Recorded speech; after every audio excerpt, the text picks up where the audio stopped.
Meus queridos irmãos, muito boa tarde. Que a preciosa e pura paz esteja sobre a tua vida e sobre toda a tua família. Eu quero partilhar uma palavra sobre a bem-aventurança da Igreja do Senhor Jesus Cristo que está chegando. Eu quero falar sobre o arrebatamento da Igreja. O arrebatamento da Igreja é o assunto que devemos aplicar ao nosso coração, em especial nesse tempo do fim, porque a nossa redenção está chegando. Nós vemos que o arrebatamento da igreja está em toda a Bíblia. É claro que é um mistério, que os profetas não falaram muito sobre isso, não foi revelado a eles.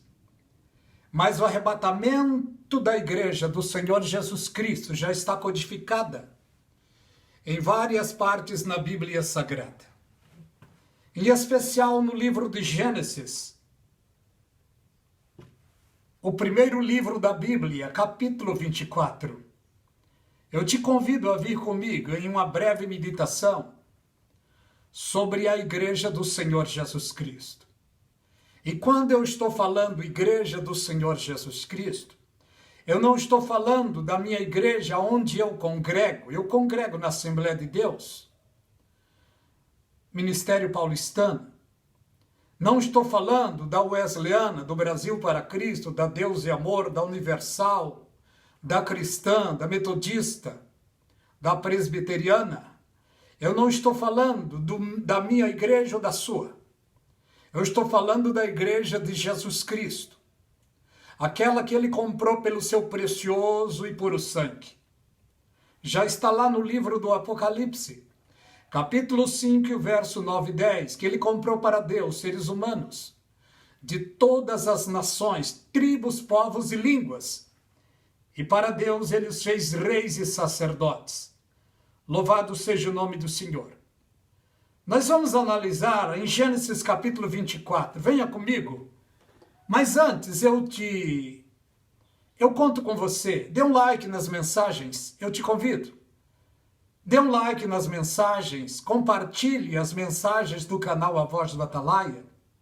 Se você não é inscrito, se inscreva no canal. O canal A Voz do Atalaia é um pequeno canal, mas propus no meu coração só falar a palavra de Deus, só pregar a palavra de Deus. Nesse canal você só vai ver e ouvir pregação da palavra. Não sou melhor do que ninguém, mas o meu dever como evangelista é pregar a palavra de Deus. E é isso que eu estou tentando fazer neste canal. Você é muito bem-vindo. Gênesis capítulo 24. Gênesis capítulo 24. Era Abraão já velho, adiantado em idade, e o Senhor o havia abençoado em tudo. Pelo que vemos, Abraão era um tipo de Bill Gates do nosso tempo, ou um tipo de Elon Musk.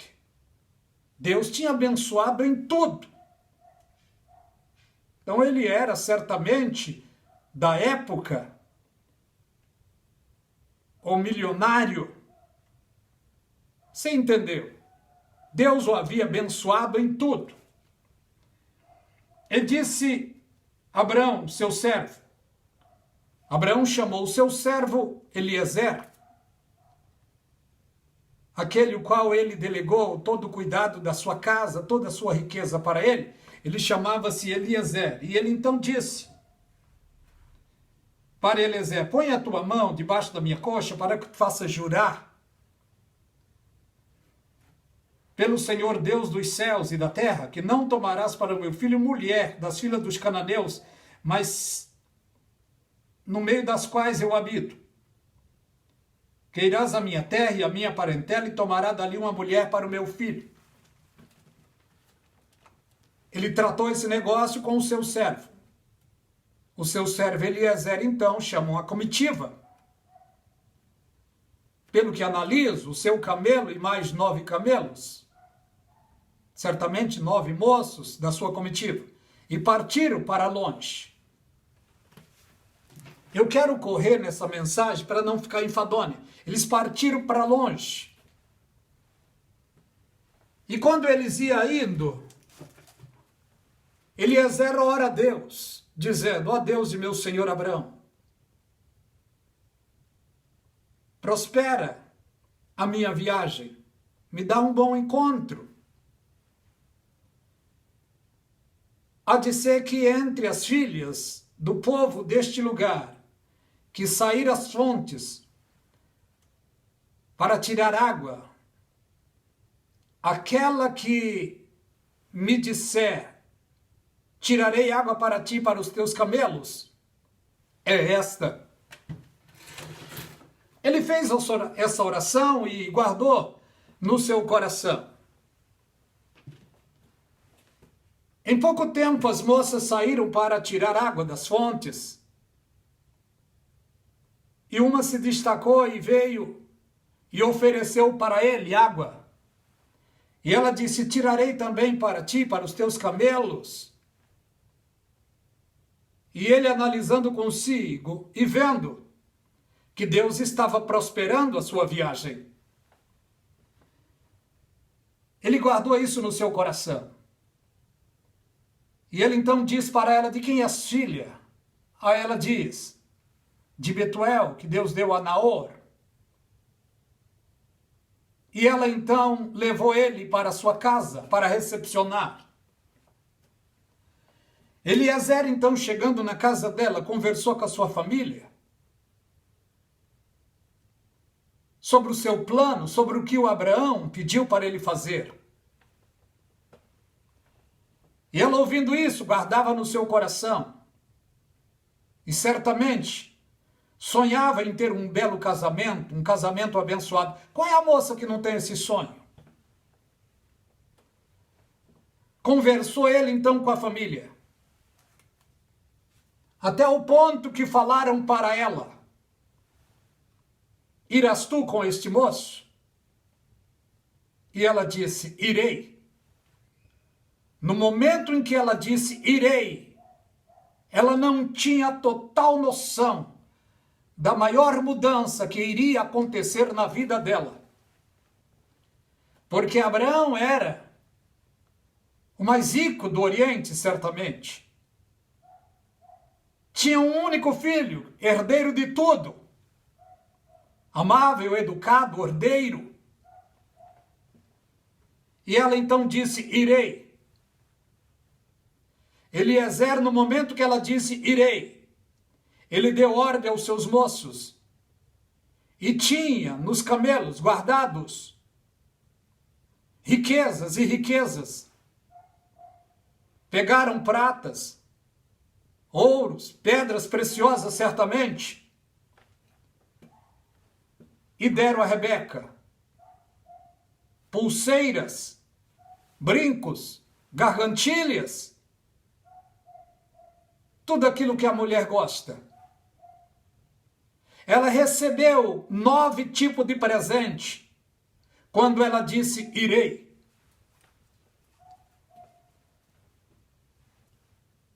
Eles se aprontam para partir. Aí alguém deles disseram para ela, aliás, para o moço: fica uns 10 dias, fica um tempo com a gente. Ele disse: não.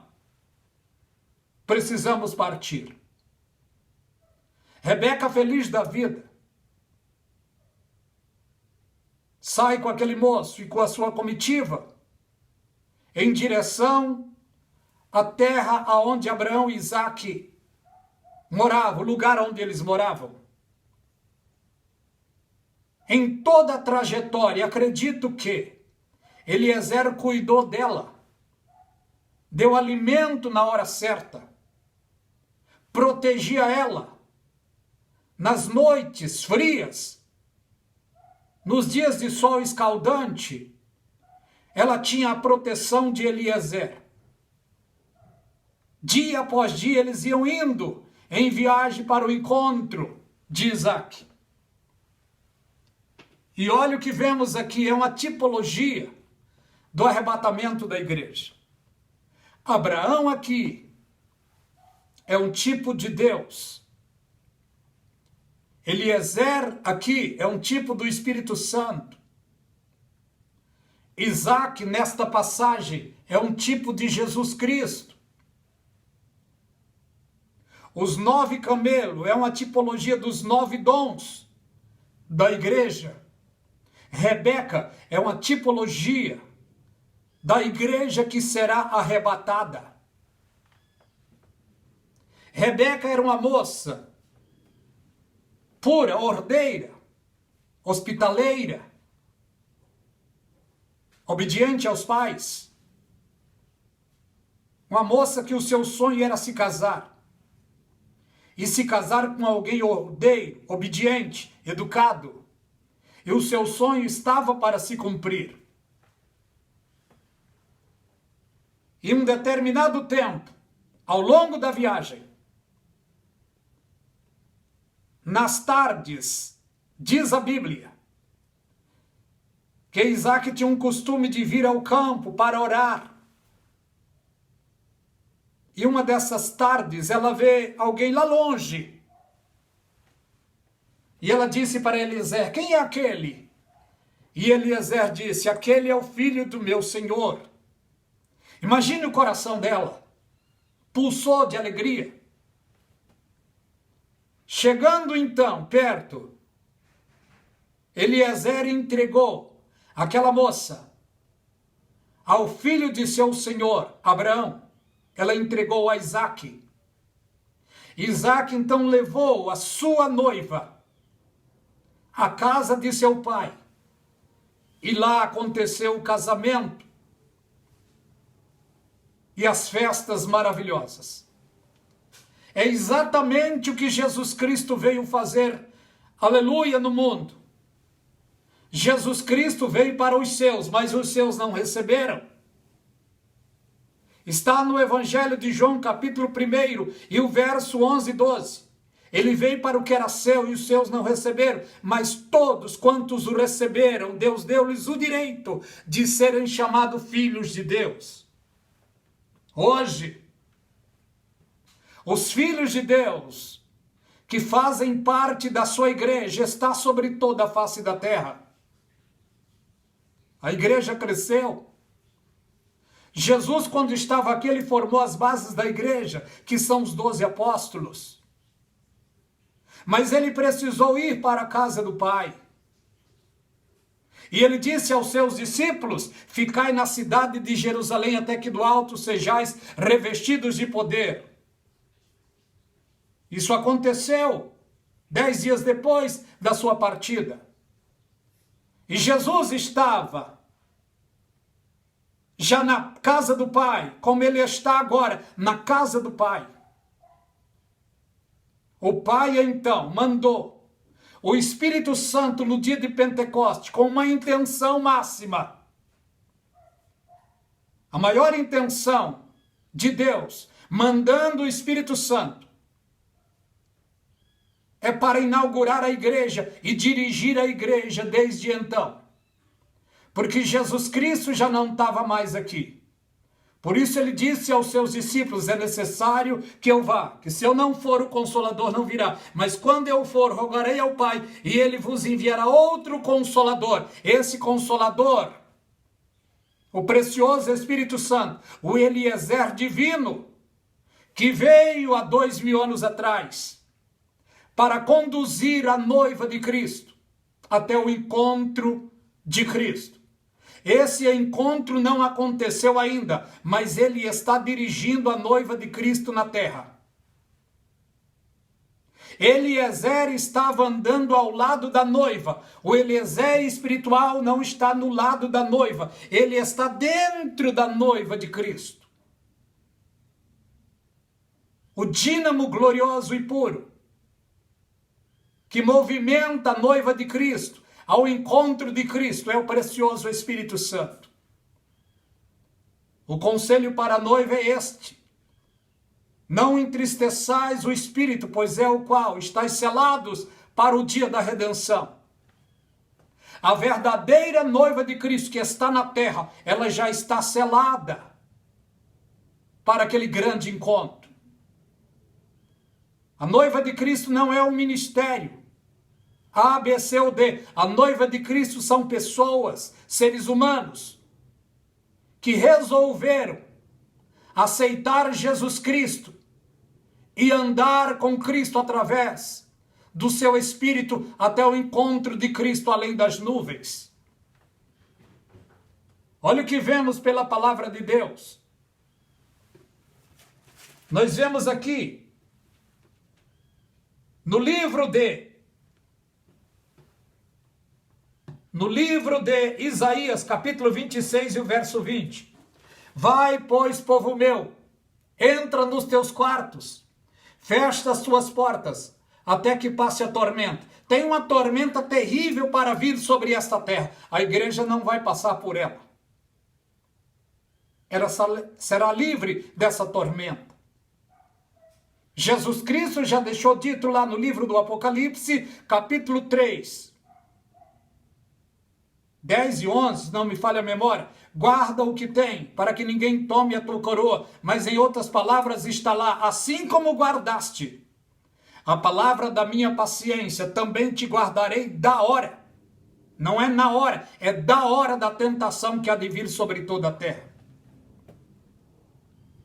No livro de Romanos, capítulo 8, nos diz lá: nenhuma condenação há para os que estão em Cristo Jesus, que não andam segundo a carne, mas segundo o Espírito. Porque o Espírito de vida em Cristo nos livrou da lei do pecado e da morte. Por isso não haverá condenação para a igreja. E a condenação que está para vir ao mundo são 7 anos de tribulação e grande tribulação. A igreja não passará por esse tempo. Ela será levada antes. E olha o que está escrito na palavra de Deus. Nos tempos antigos houve homens terríveis, falsários, falsos profetas também. Nós vemos aqui na palavra de Deus, Paulo foi um dos que recebeu em seu espírito, em sua alma, a revelação do arrebatamento da igreja de Cristo. Os apóstolos não falaram sobre isso, a maioria deles foi revelada ao apóstolo Paulo. Os profetas não falaram muito sobre isso. Era um mistério guardado na palavra que foi revelado ao apóstolo Paulo. E teve o dia que o apóstolo Paulo disse, 2 Coríntios capítulo 15, verso 50, eis que vos digo um mistério, nem todos dormiremos, mas todos seremos transformados num abrir e fechar de olhos. Porque os mortos ressuscitarão, e nós que estivermos vivos, seremos transformados e arrebatados juntamente com eles nas nuvens. Paulo já esperava o arrebatamento para o tempo dele. Mas não era para o tempo dele, porque tinha ainda protocolos proféticos a se cumprir. E o maior protocolo, o maior dos protocolos bíblicos que haveria de se cumprir para o arrebatamento acontecer, seria o renascimento do povo judeu, que foi disperso 70 anos após o nascimento de Jesus Cristo. O general Tito entrou lá, matou muitas pessoas, houve carnificina terrível, e eles foram avisados por Jesus. Está escrito lá, Mateus capítulo 24 e verso 15. Está escrito lá sobre a dispersão deles. Uma minoria depositou a fé e a confiança no alerta do Senhor Jesus Cristo, o maior atalaia. Porque atalaia são aqueles que avisam dos perigos. E Jesus Cristo já os havia avisado. Nós vemos isso aonde? No livro de Mateus capítulo 24 e o verso 15. Olha o que Jesus Cristo disse. Mateus 24 e verso 15. Quando, pois, virdes a abominação da desolação, de que falou o profeta Daniel: quem estiver no lugar santo, olha, quando pois virdes a abominação da desolação, de que falou o profeta Daniel, está no lugar santo. Quem lê, entenda. Os que estiverem na Judeia, fujam para os montes. Os que estiverem sobre o telhado, não desça tirar alguma coisa. Quem estiver no campo, não volte atrás. Jesus já tinha avisado. Isso aconteceu 70 anos depois do nascimento de Jesus Cristo. Israel ficou disperso para o mundo todo. Mas lá no livro de Isaías, capítulo 66 e verso 8, está falando ali sobre o renascimento de Israel. O arrebatamento iria acontecer dentro desse tempo. A igreja do Senhor Jesus está para ser arrebatada. O Eliezer divino está andando com ela aqui na terra. Em um só momento, ele vai fazer o encontro da igreja com Jesus. Não sabemos o dia e a hora, mas isso vai acontecer. Isso vai acontecer. Você que aceitou a Jesus Cristo, Jesus Cristo não disse que seria fácil. Ele disse: no mundo tereis aflições, mas tende bom ânimo, eu venci o mundo. Para o nosso consolo, a palavra diz: maior é aquele que está convosco do que aquele que está no mundo. Vamos continuar de pé, firme, procurando ser sóbrio diariamente diante de Deus e guardando no nosso coração os conselhos preciosos da palavra de Deus. Graça e paz da parte de Deus e da do Senhor Jesus seja sobre a tua vida agora e para toda a eternidade. Que Deus os abençoe ricamente.